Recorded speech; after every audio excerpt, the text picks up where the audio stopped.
c'est un rapport, on dit rapport de masculinité.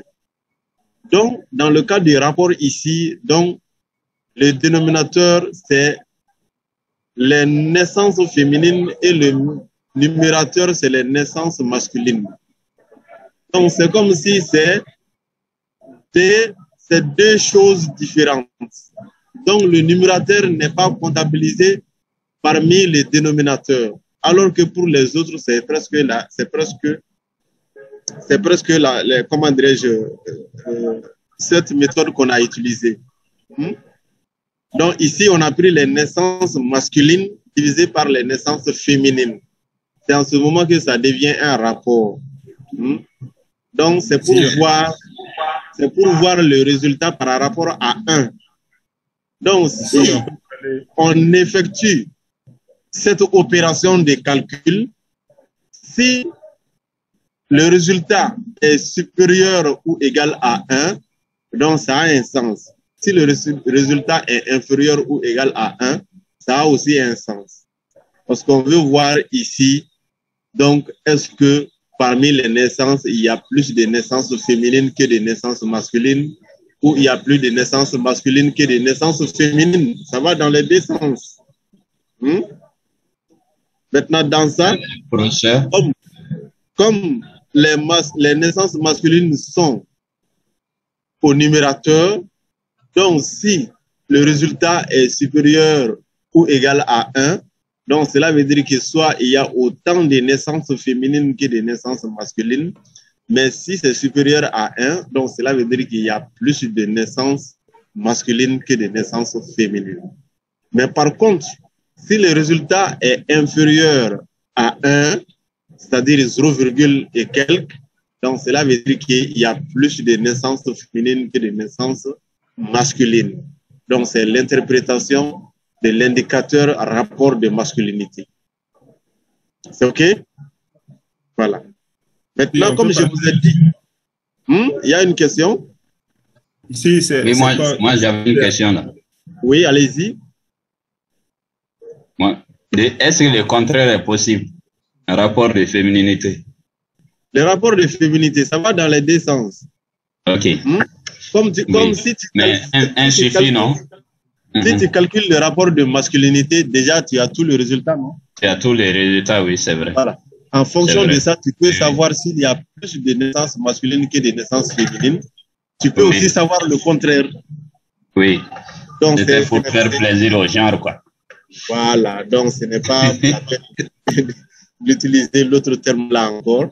Le terme qu'on rencontre le plus, donc, c'est comment dirais-je, simplement le rapport de masculinité.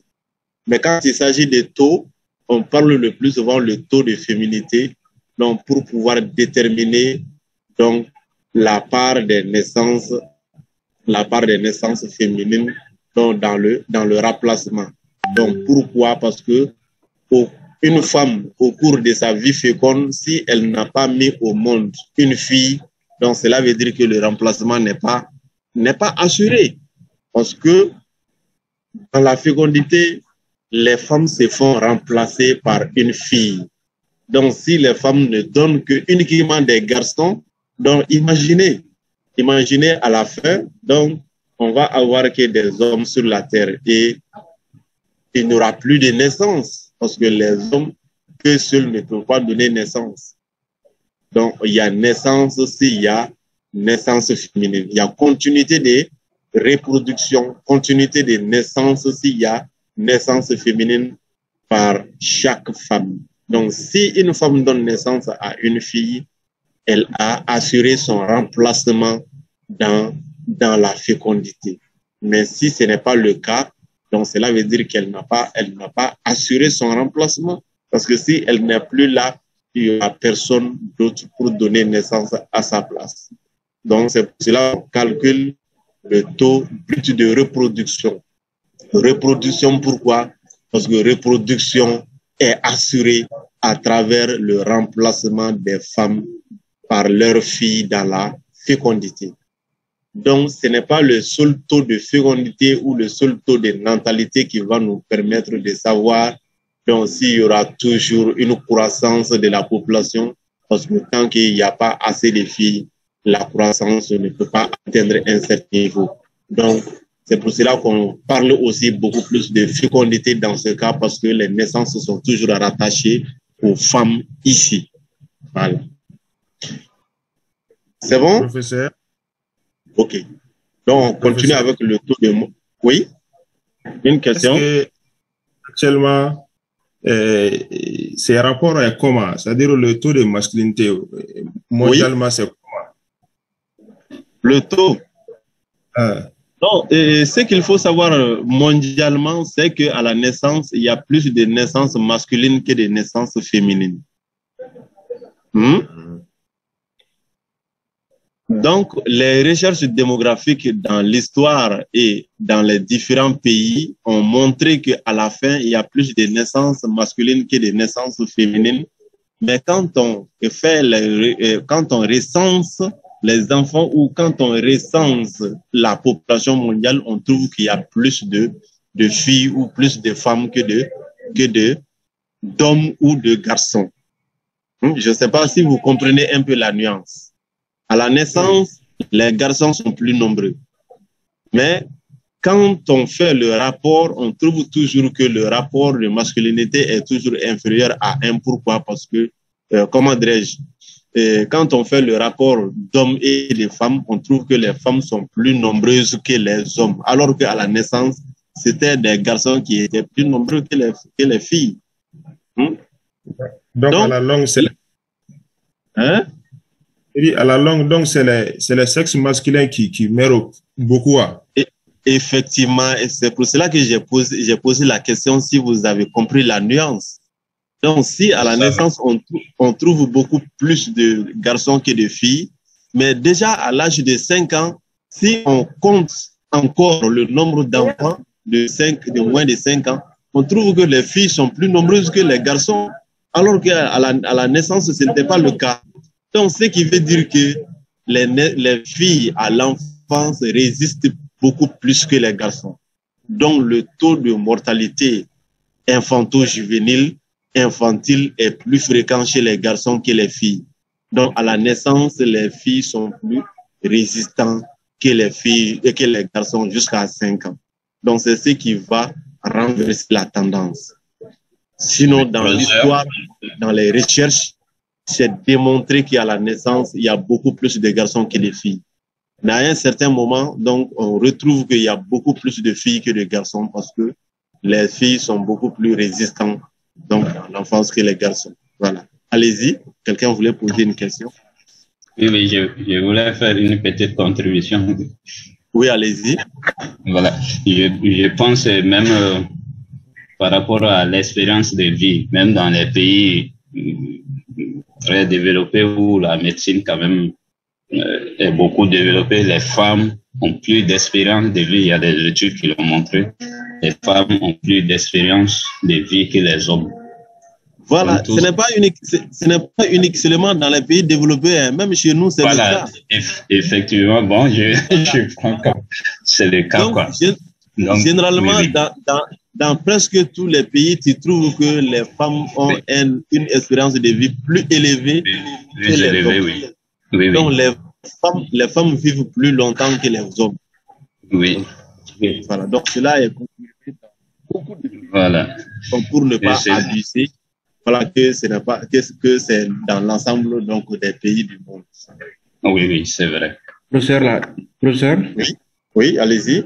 Je voulais ajouter aussi que la thèse est vraiment vérifiée que, et même par rapport aux prématurés, on voit que les prématurés sexe féminin résistent mieux que les prématurés sexe masculin, quoi. C'est une remarque aussi qui a été faite en obstétrique. Voilà. Donc, c'est des études qui l'ont montré. Donc, on a fait des expériences sur l'échelle de plusieurs années. Donc, pour pouvoir le considérer comme une information en soi. Donc, je ne sais pas s'il y a des explications biologiques ou des explications génétiques par rapport à tout cela, mais ça, quand même, c'est un fait qui a été constaté dans beaucoup de cas. Donc, c'est comme ça. Voilà. Professeur? Je parle biologiquement, ok. Professeur? Oui? Mais par rapport à l'espérance de vie là, entre les hommes et les femmes, est-ce que cela n'est pas dû d'une manière au fait que les hommes sont plus exposés à des travaux ou bien en tout cas des situations qui les exposent à la mort plus que les femmes, quoi? Parce que quand tu essaies de voir, voilà, parce non, que il y a des... pour l'espérance de vie, c'est un autre cas. Ce n'est pas voilà, parce que l'effet biologique. Les travaux durs, les accidents de la route, ça pèse plus sur les hommes que sur les femmes, quoi. Voilà. Oui, effectivement. Voilà. La recherche du frère de condiment. Effectivement, comme docteur David vient de le dire. C'est vrai. C'est ça. Il y a beaucoup de facteurs. C'est un constat très important. Oui. C'est un constat très important parce que, comment dirais-je, la responsabilité sociale de l'homme même fait qu'il est plus exposé donc, voilà, au risque de mort que les femmes. Donc, surtout dans nos sociétés ici, donc, les hommes font pour beaucoup plus de risques donc de décès que les femmes. Même si les conflits et les guerres s'éclatent, ce sont les hommes qui sont en première ligne. Oui. Les accidents de circulation, tu trouves qu'il y a plus d'hommes que de femmes dedans. Hein? Donc, les accidents de travail, ainsi de suite, ainsi de suite. Donc, ce sont très généralement, même pour attraper les maladies, donc très généralement, donc si c'est attrapé en dehors donc, de la famille, donc très généralement, c'est l'homme qui sort de façon la plus fréquente. Donc, le risque, comment dirais-je, d'être infecté par une épidémie ou quoi que ce soit, donc c'est élevé. Voilà. Donc, dans notre société, l'homme est d'une façon très généralement exposé au risque que la femme. Donc, c'est une explication à ça. Chaque société a sa spécificité, mais de façon générale, donc, il y a ça qu'il faut tenir en compte. Voilà. Donc, on avance rapidement. Il y a le taux de mortalité. On dit qu'il correspond au nombre de décès annuels rapportés au nombre d'habitants d'un territoire donné. Cet indice statistique sert à l'étude de la démographie au même titre que la natalité ou la fécondité. Donc, j'espère qu'on a déjà expliqué ça. Donc, on est revenu sur ça de façon textuelle. Maintenant, les autres indicateurs de façon spécifique, on a relevé ici le taux de mortalité périnatale. Donc, ceux qui, parmi vous, s'intéressent à la santé maternelle, à la santé néonatale, donc, ont l'habitude d'entendre ces indicateurs, le taux de mortalité périnatale. On dit qu'il correspond au nombre de morts-nés plus le nombre de décès entre 0 et 7 ans, donc sur 1000 naissances totales. Qu'est-ce que cela veut dire ici? Donc, cela veut dire que tant qu'il y a naissance seulement, même si c'est mort-né ou le décès a été manifesté après la naissance, donc après quelques jours jusqu'au 7e jour, on considère tout cela donc comme des mortalités périnatales. Donc, le dénominateur dans ce cas donc, comprend tous les deux, donc les naissances vivantes et aussi les morts-nés. Il faut faire énormément attention parce que ça, c'est une spécificité qui est là. Donc, parmi les autres taux de mortalité infantile, post-néonatale, ainsi de suite, donc le dénominateur n'est pas forcément comme ça. Mais pour le taux de mortalité périnatale, comme son nom l'indique, quand on parle de périnatale, il s'agit de la phase qui précède la naissance et qui suit la naissance. Donc ça, c'est périnatal. Périnatal, la période qui précède la naissance et qui suit aussi la naissance. La période qui précède la naissance, donc ça prend en compte les morts-nés parce que tu trouves que l'enfant était vivant, mais juste avant sa naissance, donc on trouve que l'enfant est décédé dans le ventre donc, de sa mère. Donc ça, c'est avant. Ça, c'est avant la naissance. Vous voyez? Maintenant, après, juste après la naissance, donc c'est quand l'enfant décède donc dans une période de 0 jusqu'à 7 jours. Donc, c'est-à-dire au cours de la première semaine de sa vie. Au cours de la première semaine de sa vie. Donc, ce sont ces nombres de décès-là qui sont comptabilisés, divisés par le nombre total des naissances, quel qu'en soit, donc le statut de naissance, mort-né ou né vivant. Donc, c'est ça qu'il faut comprendre. Tout est expliqué là. Maintenant, on a dit pour 1000 naissances, pourquoi? Il s'agit tout simplement, quand tu calcules l'indicateur, le résultat, il faut élever le résultat en pour 1000, comme on a fait l'autre jour, pour élever un résultat en pourcent ou en pour 1000. Il suffit juste de multiplier par 100 ou par 1000. Donc, ensuite, vous allez mettre le signe pour 100, pourcentage ou pour 1000. Voilà. Maintenant, le taux de mortalité néonatale. Le taux de mortalité néonatale. Le taux de mortalité néonatale représente le nombre de décès survenus entre la naissance et le 27e jour, inclus donc le 27e jour, donc rapporté à 1000 naissances vivantes. Donc, ce qu'il faut comprendre ici, c'est quand on parle de taux de mortalité néonatale, donc néo, c'est-à-dire nouveau-né, donc néonatal, donc c'est à la naissance jusqu'à la 27e, jusqu'au 27e jour de naissance. Donc, si l'enfant décède dans cet intervalle de temps, donc il est parmi l'effectif au numérateur donc de l'indicateur. Donc, les enfants décédés, les décès survenus à la naissance jusqu'au 27e jour. Donc, ce sont ces décès-là qu'on va rapporter à l'ensemble des naissances vivantes. Donc, cette fois-ci, les morts-nés ne sont pas prises en compte au niveau du dénominateur. C'est pour cela que j'ai tiré l'attention sur là-dessus. Taux de mortalité néonatale, c'est l'effectif des décès des nouveaux-nés. C'est-à-dire, quand on dit nouveau-né, des naissances de 0 jusqu'à 27 jours, divisé par le nombre total des naissances survenues au cours de l'année. Les naissances vivantes. Il faut que ça soit clair. Les décès des enfants de moins de 28 jours au cours de l'année, divisé par l'ensemble des naissances vivantes au cours de l'année. Maintenant, quand tu trouves le résultat est multiplié par 1000. Comme ça, donc c'est dit, l'indicateur maintenant pour 1000. Donc si c'est 10, on dit 10 pour 1000. Parce qu'on a multiplié le résultat par 1000. C'est ce qui fait que c'est élevé en pour 1000. Voilà. Donc, on dit, dans la mortalité aussi, on attend par taux de mortalité néonatale précoce le nombre de décès survenus entre la naissance et le 7e jour, inclus, rapporté à 1000 naissances vivantes. Il y a aussi le taux de mortalité tardive. Cela veut dire quoi?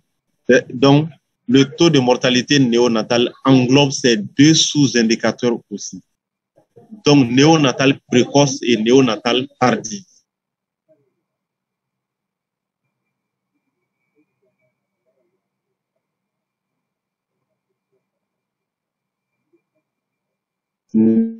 Néonatal, ça c'est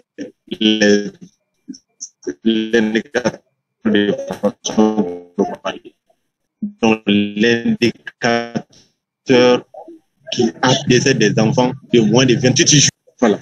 Maintenant, au sein de cette, donc, le niveau de la majorité de ces décès-là, donc, se manifeste à quel moment, donc, concernant ces jeunes enfants. Donc, c'est ça qui fait qu'on a ces indicateurs de mortalité néonatale en deux aussi. Néonatal précoce et néonatal tardive. Précoce, c'est si le décès a eu lieu entre 0 et le 7e jour, inclus le 7e jour. Maintenant, tardive, c'est si le décès a eu lieu du 8e, donc au 27e jour. Donc, après une semaine jusqu'à moins de 28 jours. Donc, c'est ce qui fait que ça devient néonatal tardive. Donc, le taux de mortalité néonatale, c'est le taux de mortalité néonatale précoce plus le taux de mortalité néonatale tardive. Ensuite, nous avons le taux de mortalité post-néonatale. Donc, post-néonatale, donc ça c'est, comment dirais-je, comme on a fixé le cap de néonatal au 27e jour. Donc, post-néonatal commence à partir du 28e jour, donc jusqu'à la fin de l'année. Donc, c'est une année dans ce cas. Du 28e jour jusqu'à la fin de l'année. Donc, ça, c'est post-néonatal. Donc, pour calculer ça aussi, donc c'est le nombre de décès survenus entre la fin du premier mois donc, et la première année. Donc, ce sont ces décès-là divisés par les naissances vivantes sur la même période, c'est-à-dire au cours de l'année. Le taux de mortalité infantile, donc ça c'est encore plus, le taux de mortalité infantile englobe ces 3 indicateurs précédents. Pourquoi? Parce que le taux de mortalité infantile, donc c'est de moins de 1 an. Donc que ce soit moins de 7 jours, que ce soit moins de 28 jours, que ce soit une année. Donc ça prend en compte donc, ces 3 autres indicateurs. Donc c'est les décès survenus, les décès des enfants survenus donc, au cours d'une année, les décès des enfants de moins d'1 an survenus au cours d'une année divisé par l'ensemble des naissances vivantes au cours de l'année. Ensuite, le taux de mortinatalité. Le taux de mortinatalité.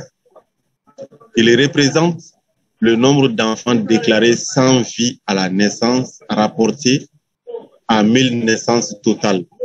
Donc, c'est comme si mortinatalité, ça concerne uniquement les morts-nés. Ça concerne uniquement les morts-nés. Donc, naissance de nouveaux-nés vivants et nés sans vie. C'est ça, c'est le dénominateur. Le dénominateur ici, ce n'est pas les naissances vivantes, mais c'est les morts-nés plus les naissances vivantes. Donc, ça, c'est le taux de mortinatalité. Maintenant,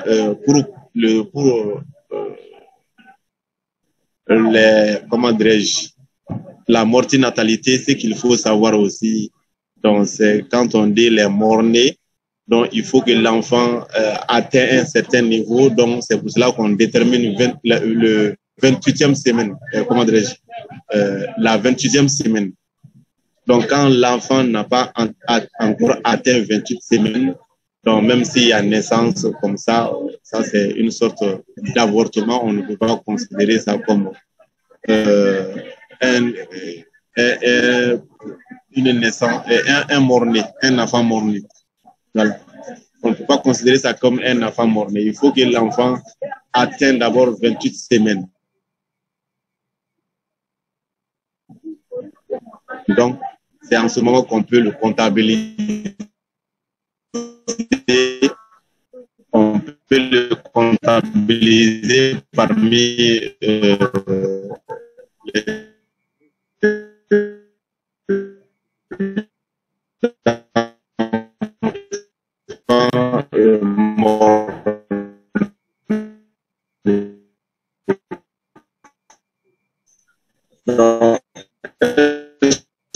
excuse-moi, il y a quelqu'un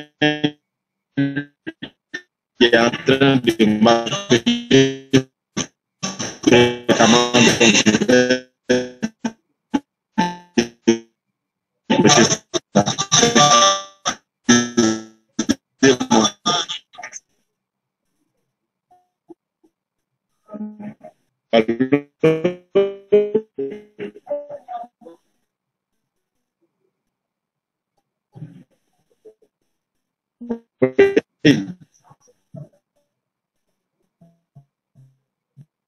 oui,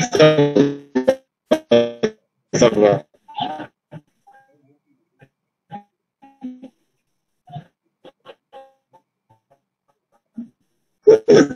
Depuis.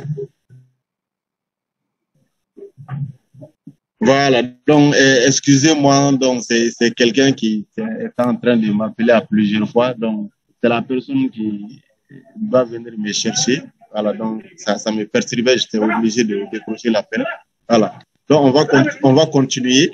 Donc voilà le schéma qui résume tout ce qu'on vient de dire comme indicateur donc sur la mortalité des enfants.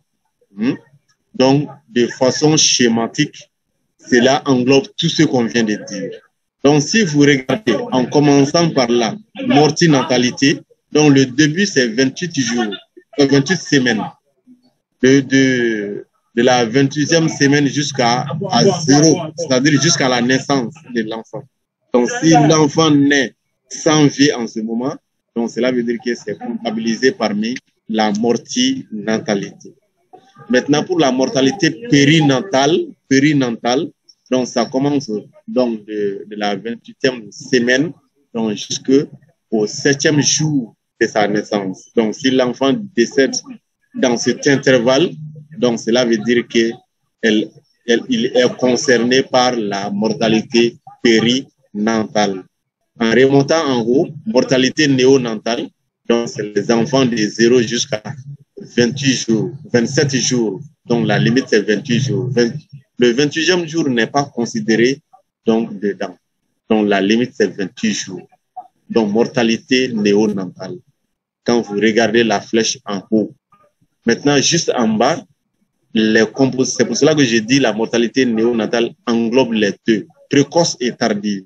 Précoce, c'est entre, si le décès s'est manifesté entre 0 et le 7e jour, et tardive si le décès concerne du 8e au 28e jour, 27e jour, donc jusqu'à la limite du 28e jour. Maintenant, post-néonatal, du 28e jour jusqu'à la fin de l'année. Maintenant, mortalité infantile, donc c'est la flèche en bas, c'est de 0 jusqu'à la fin de l'année. Donc, les naissances qui sont survenues entre 0 jusqu'à 1 an. Donc, s'il y a eu des décès parmi ces enfants-là, on rapporte le nombre de ces décès au nombre d'enfants nés vivants donc, au cours de cette même année. Voilà. Donc, si vous lisez bien le schéma, vous n'avez même pas besoin donc de lire la partie en haut, la partie en texte qu'on vient d'expliquer en haut. Donc, le schéma donne... Oui. Et juste par rapport à la mortalité infantile. À la mortalité infantile. C'est-à-dire la fourchette de 7 là, le trait de 7 jours est descendu jusqu'au niveau de la mortalité infantile. Pour moi, ça devrait s'arrêter au niveau de... Ça ne devrait pas atteindre la mortalité infantile, quoi, puisque la mortalité infantile, c'est de 0 jusqu'à 365 jours. La barre de 7 jours, là. La barre de 7 jours. Donc, c'est juste pour montrer la limite de la mortalité périnatale. Voilà. Bon, ça un peu, ça fait une petite confusion aussi, comme si la mortalité infantile, je ne sais pas si vous voyez un peu. Alors, je pense qu'on peut... Tu vois, non? Hein? Je pense qu'on peut tenir compte sur la mortalité flèche. Oui. Le bout voilà, on peut, est-ce qu'on ne doit pas... voilà.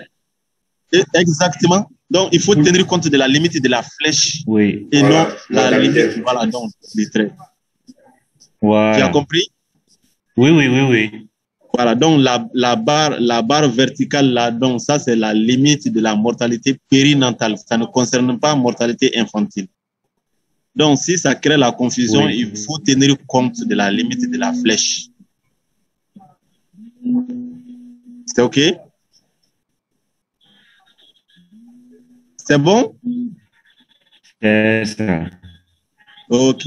Est-ce qu'il y a d'autres questions? Monsieur? Oui?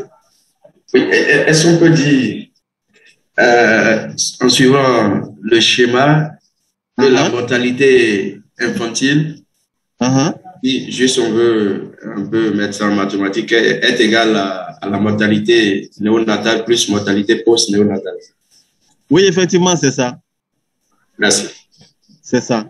C'est la mortalité néonatale plus la mortalité post-néonatale.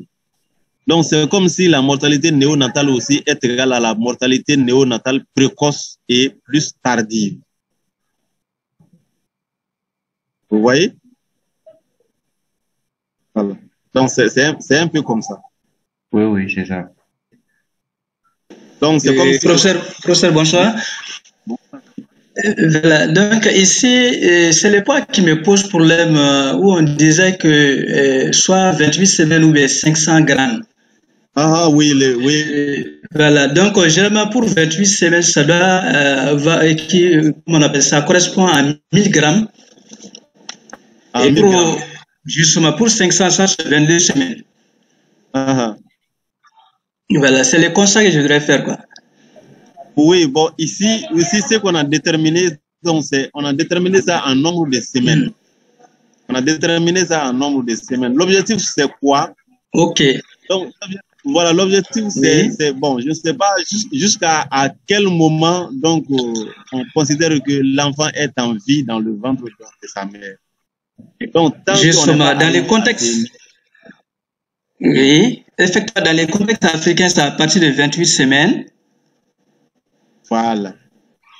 Voilà, c'est ça. Ce qui correspond à un poids de... Oui, allez-y. Voilà, je dis que dans les contextes africains, c'est à partir de 28 semaines révolues, et ce qui correspond à un poids de 1000 grammes. Mais selon le contexte OMS, c'est 500 grammes, c'est-à-dire 22 semaines. 22 semaines. Voilà, donc si nous sommes en contexte africain, c'est à partir de 28 semaines, ce qui correspond à un poids fœtal de 1000 grammes. Voilà, un constat, quoi. Voilà, donc c'est très intéressant. Merci de nous édifier ce constat. Pourquoi? Parce que souvent, on vous dit, donc pour les indicateurs, souvent il y a des gens qui calculent les indicateurs et puis ils vont mettre le résultat dans un rapport seulement et les gens ne savent même pas comment est-ce que l'indicateur est venu. Donc, quand on calcule un indicateur, donc il faut donner une explication par rapport à la méthode. Donc, cela va permettre au lecteur de comprendre que l'indicateur là, ça concerne quel type de population.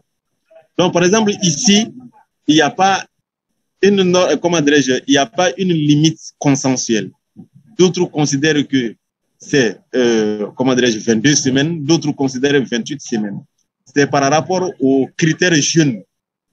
Dans les pays, on n'a pas pu définir un âge où doit commencer la jeunesse et un âge où doit finir la jeunesse. Donc, ça dépend de chaque pays. Donc, pour ça... Oui. Je pense que, comme le collègue disait là, les contextes, c'est par rapport à la prématurité. Parce que vous voyez que dans les pays développés,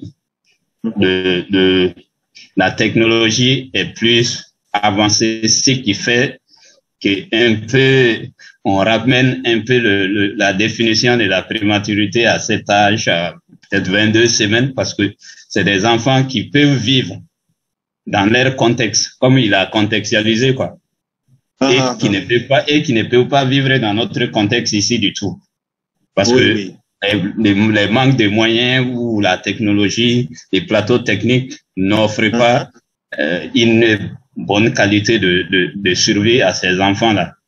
Oui. Vous voyez, on a vu en 2008 aux États-Unis, c'était des enfants de 25 semaines qui ont quand même survécu carrément. Et ça fait que ces définitions-là sont en train d'être revues parce que quand la technologie avance, les définitions-là peuvent être revues, quoi. Je vois un peu, c'est pourquoi c'est contextualisé, quoi. Oui, effectivement, c'est contextualisé. Oui. Voilà. Donc, c'est pour cela qu'on a ces deux-là. Donc, soit la durée de la gestation, soit on prend en compte les 500 grammes. Donc, ça dépend. Donc, si vous prenez un critère, donc, vous devez l'expliquer dans votre indicateur.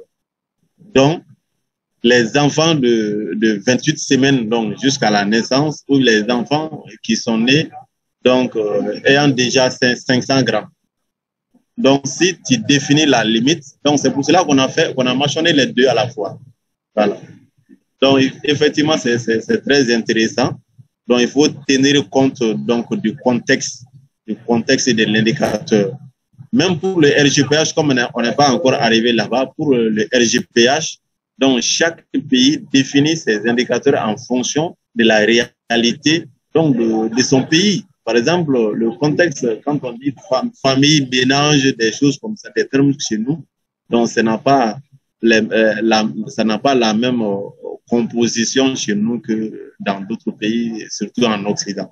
Donc, on définit d'abord l'indicateur. Si on définit l'indicateur, ça va nous donner une idée sur la délimitation donc de là où ça doit commencer et là où ça doit prendre fin. Quels sont les éléments qui composent l'indicateur? Quels sont les éléments qui sont pris en compte dans l'indicateur? Donc, c'est pour cela qu'on dit de définir l'indicateur donc avant donc de le calculer. Donc, on trouve les éléments qui composent l'indicateur dans la définition. Et réellement, c'est ce que ces informations nous révèlent ici. Les 500 grammes, les 28 semaines, c'est ce que ça nous révèle. Voilà. Merci. Merci pour la contribution. OK. Donc, j'espère qu'on est arrivé au terme des quelques indicateurs qu'on a sélectionnés et leur formule de calcul, le schéma d'explication de ces indicateurs. Si vous avez des questions par rapport à tout cela, avez-vous des questions?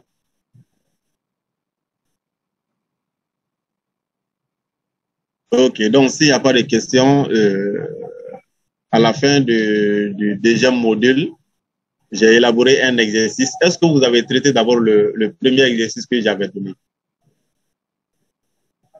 Vous avez traité le premier exercice? Je me fais tirer les oreilles déjà. Hein? Oui, je me fais tirer les oreilles déjà. Ah, pourtant j'avais dit de traiter cet exercice-là, donc avant la... Ok, donc c'est pas grave, mais est-ce que quelqu'un a des soucis par rapport à cet exercice? Maintenant, ce que je vais ajouter de plus, donc c'est qu'on avait calculé de déterminer les décès aux différents groupes d'âge. Maintenant, on avait laissé la colonne taux de mortalité. Donc, du moment où on connaît déjà la formule du taux de mortalité, donc c'est le nombre de décès divisé par la population moyenne. Donc, mais dans notre cas, comme c'est une génération, donc il faut dans ce cas la population moyenne. Donc ça, c'est l'effectif de la population du premier groupe d'âge plus l'effectif de la population du deuxième groupe d'âge divisé par 2. Donc ça, c'est la population moyenne pour le premier groupe d'âge. Maintenant, pour le deuxième groupe d'âge, vous allez prendre la population du deuxième groupe d'âge plus la population du troisième groupe d'âge divisé par 2. Et ça sera le dénominateur pour le deuxième taux de mortalité. C'est ainsi